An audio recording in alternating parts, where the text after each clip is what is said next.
سفر میں تعجیل۔ ہو سکتا تھا کہ امام حسین علیہ السلام مدینے میں 2-4 روز اور مقیم رہتے، لیکن بنی امیہ کی کوشش یہ تھی کہ امام حسین علیہ السلام کا خاموشی کے ساتھ اس طرح خاتمہ کر دیا جائے جس طرح امام حسن کو ختم کر دیا گیا، اور آسانی سے اس کانٹے کو بھی نکال دیا جائے جس کی ٹیس وہ اپنے دل میں محسوس کرتے تھے، مگر چاہتے یہ تھے کہ حسین قتل بھی کر دیے جائیں اور قاتل کا پتہ بھی نہ چلے۔ بے شک بطور احتیاط مدینہ میں رہ کر فرزند رسول دن کے وقت گھر سے باہر نہ آتے، لیکن شب کے اوقات میں کبھی نہ کبھی تو زیارت روضہ رسول کو جاتے۔ بس ایسے ہی اوقات کی بنی امیہ کو طاق تھی، کسی طرف سے کوئی تیر آتا اور حسین کی چھاتی چھد جاتی، حسین تڑپ کر گرتے اور ختم ہو جاتے، قاتل کی تلاش ہوتی اور آخر میں کہہ دیا جاتا کہ کسی ذاتی مخالفت کی بنا پر کسی نامعلوم شخص نے شب کی تاریکی میں یہ کام کیا ہے، مگر افسوس باوجود کوشش کے قاتل کا پتہ نہ چل سکا۔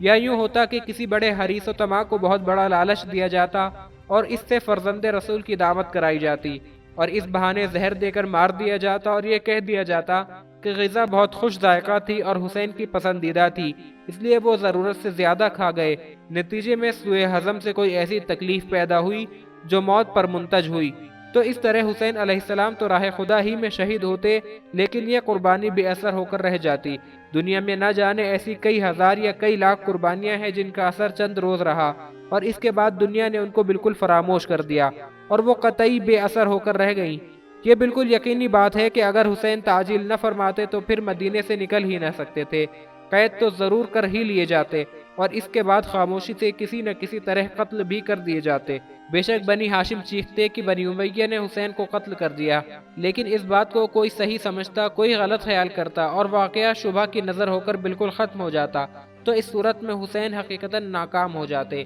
حسین تو اپنی کامیابی اس میں سمجھتے تھے کہ میں قتل ہوں اور اس طرح قتل ہوں کہ میری یہ قربانی قیامت تک کے لیے حق و باطل کے درمیان ممیز بنی رہے۔ مدینے سے نکلتے ہی جناب مسلم بن عقیل نے شعر عام سے ہٹ کر دوسری راہ اختیار کرنے کی رائے دی، تو امام حسین علیہ السلام نے اس کو منظور نہ کیا اور یہ فرماتے ہوئے شعر عام پر اپنے قافلے کو چلنے کا حکم دیا کہ خدا کی قسم میں کبھی شعر عام اور سیدھی راہ کو نہ چھوڑوں گا۔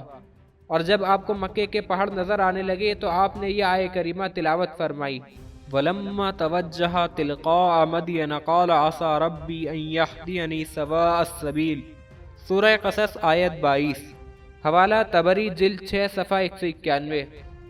مکے میں قیام۔ امام حسین علیہ السلام شعبان کی 3 تاریخ مکہ معظمہ میں پہنچ گئے اور آپ کے پہنچنے سے پہلے عبداللہ بن زبیر مدینے سے نکل کر داخل مکہ ہو چکے تھے اور خفیہ طور پر اپنی بیعت لینے لگے تھے۔ مکے میں قیام۔ مکے میں قیام کے وجوہ۔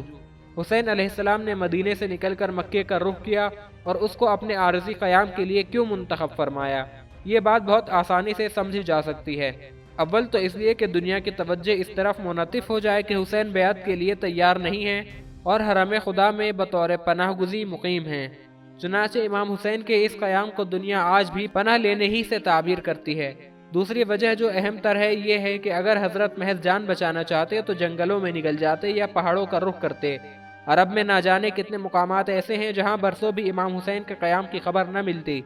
لیکن چونکہ امام حسین کا مقصد جان دینا تھا اور چونکہ مکہ ہی عرب بھر میں ایسا مقام تھا جہاں مختلف اطراف سے لوگ سالانہ حج کے لیے یا عمرے کے سلسلے میں آتے اور جمع ہوتے تھے، لہٰذا وہاں رہ کر تمام اہل عرب پر اپنے عمل اور اپنے قول سے یہ بات واضح کر دینا تھی کہ بنی امیہ میری جان کے در پہ ہیں اور میں نے یہ سوچ کر اپنے وطن معلوف کو چھوڑا ہے کہ اب دین خدا اور اپنے نانا کی کردار کی حفاظت میں مجھے اپنی جان دے دینا ہے۔ تیسری وجہ یہ کہ مکہ چونکہ حرم خدا ہے، اس کی حرمت ہر مسلمان پر فرض ہے۔ اگر بنی امیہ حسین کے قیام کے باعث کھلم کھلا اس کی حرمت ضائع کرنے پر تیار ہو جاتے ہیں تو دنیا دیکھ لے گی کہ وہ کیسے مسلمان ہیں اور کہاں تک قانون اسلام کے پابند ہیں، جیسا کہ دنیا نے آگے چل کر دیکھ لیا۔ واقعہ یہ ہے کہ امام حسین علیہ السلام ہی نے نہ چاہا کہ بنی امیہ کے باطن کو مکے میں اس طرح کھولے، اس لیے کہ اس طرح آگے حرمت کعبہ کے ضائع ہونے میں امام حسین کے قیام کو بھی کچھ نہ کچھ دخل ہوتا، لہٰذا آپ وہاں سے نکل کر اس مقام پر پہنچنے کی فکر کرنے لگے جو آپ کی حقیقی وعدہ گاہ تھی۔